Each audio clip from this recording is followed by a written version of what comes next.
Moments of Truth with Andrew Marks, co-founder of Success Hacker. And today I have with me Bonnye Hart, Vice President of Customer Success at thinQ. Bonnye, thanks for making time for me today. Tell us a bit about your company and what you and your team are responsible for. thinQ, thinQ, is a cloud platform as a service capability providing better cost and better quality routing for all telephony services, whether you're a carrier or whether you have an enterprise global call agency. Our team of 7 customer success professionals provides global customer success support for all of our hundreds of clients.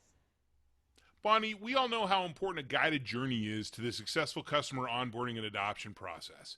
You've applied that philosophy in employee onboarding, though. Tell me more about what you're doing there. Yeah, that's right. You know, in customer success, we know the most critical point for a customer is the onboarding experience, right? So I wanted to apply that same practice to onboarding our new employees or our new team members that are coming from within as well, and make sure that we are mapping out an employee journey, just like we're drinking our own champagne from customer success best practices.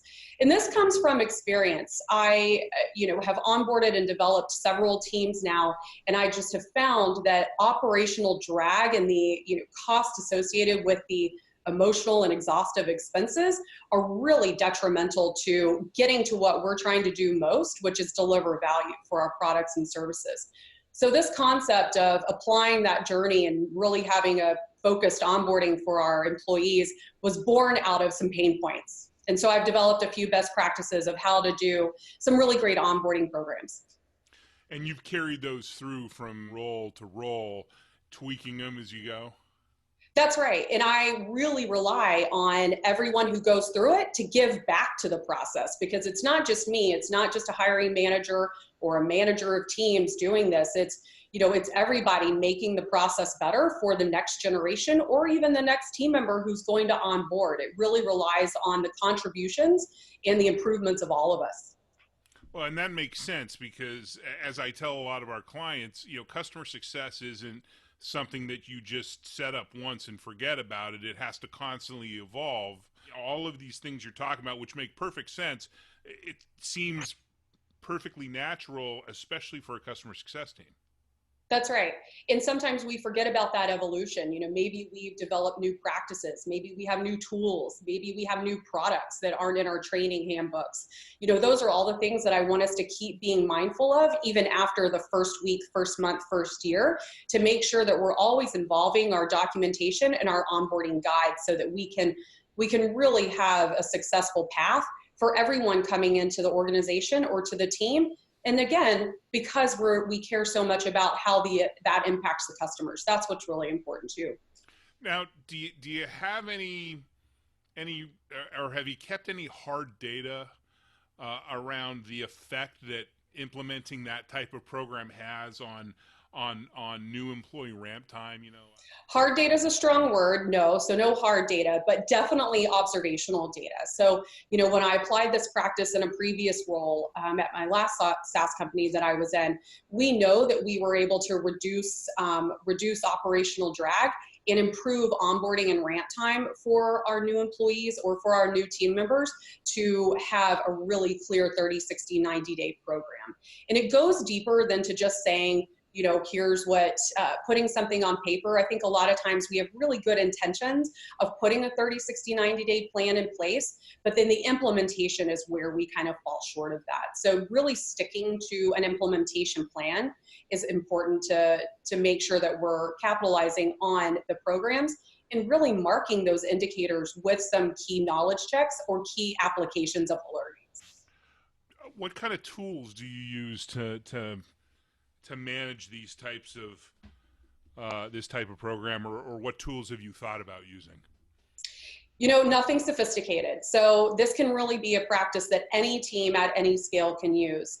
I don't come from a background of very large organizations that have large sophisticated systems and tools.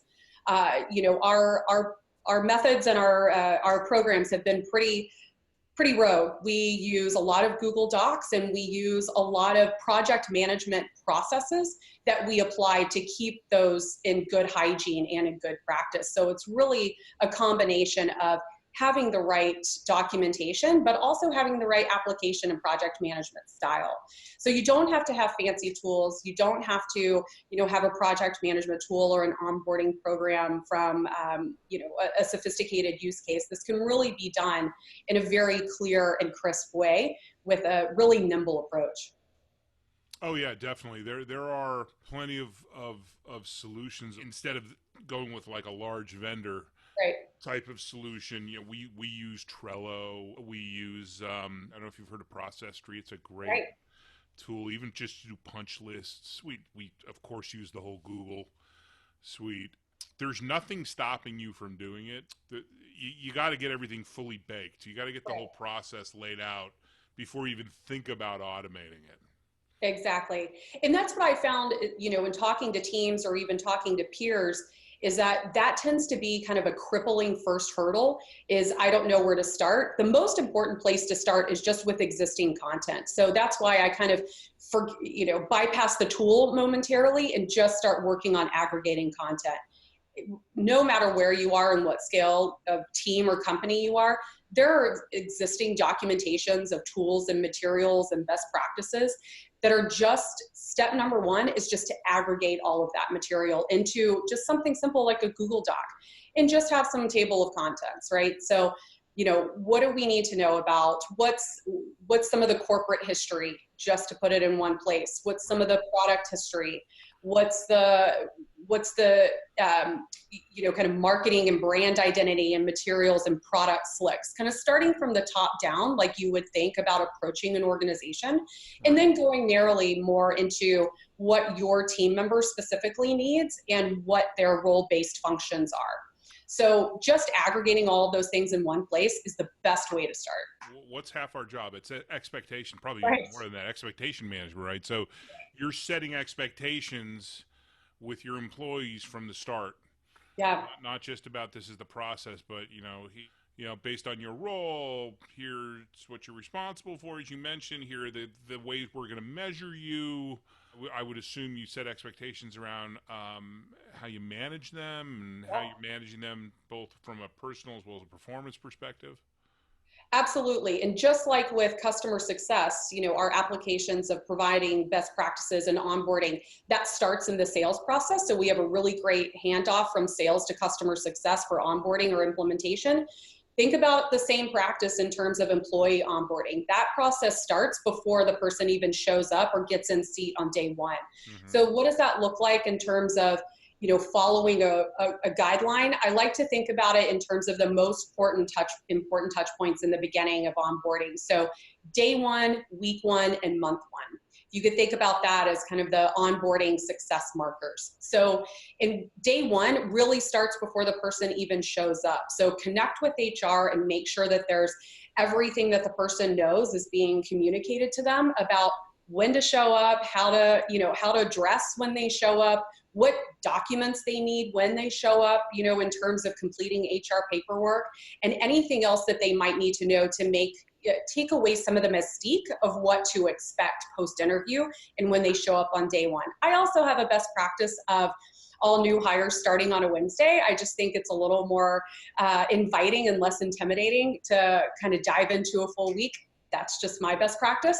So I like for folks to kind of dip their toe into the water and have a really healthy onboarding and ask any questions and make sure that they understand, here's what we can expect on day one. And then the prep starts on our end too. So making sure that the person's desk is set up, there's some welcome treats, that they have a buddy that they're paired with on day one, and that lunch is already set up either with the team or with an individual or mentor. So really making sure that day one is clearly outlined and communicated, and really setting the tone ahead of time to let them know what's to be expected. I love the Wednesday start date. That's especially if you're coming right off another job, you Yeah. get a long weekend to kind of decompress, and then you start your new job, and it's Wednesday, Thursday, and oh boy, it's Friday. Let's go to happy hour, right? It's almost like a 2.5 day work week. That's I like that. That's a good way to ease into the new job. And then you Exactly. mentioned mentors. Do you? Yeah, I think it depends on the level of the role. if it's someone, a younger or, kind of entry employee, individual contributor, then a peer system can work really well with a buddy who's been there for longer if it's going to be, pretty task-based work. If there's a more, kind of leadership role or a more strategic role, I really like to have someone paired with someone who's one step above them, or even someone at a cross-functional role, so they immediately start getting that holistic view and can start thinking about work strategically. So it really depends on what the level is that we're onboarding. Great, great. Well, it sounds like you have really thought about this, and I can't see why anybody would think that this is the wrong thing to do. Sir Richard Branson famously states that it's customers are not number one; it's your employees who are number one. Because if you treat them well, and in this case, you get them onboarded and effective, they're going to treat your customers well. It's all gonna flow downhill. And have you got any best practices for us? Think about it in terms of AAA. You want everyone to have a AAA experience. So don't make assumptions when you're onboarding somebody. Communicate things that are either maybe not documented or maybe that are just good tribal knowledge. Always, apply feedback bi-directionally, again, to keep the program evolving and to keep best practices in place, and help folks assimilate. It's tough being the new person. So regardless if it's just to the new team or if it's to a new company, always really help someone assimilate. That's great. Wonderful. I appreciate the perspective, the best practices, and your time. Thanks for being on, and hopefully we'll get you on the show again soon.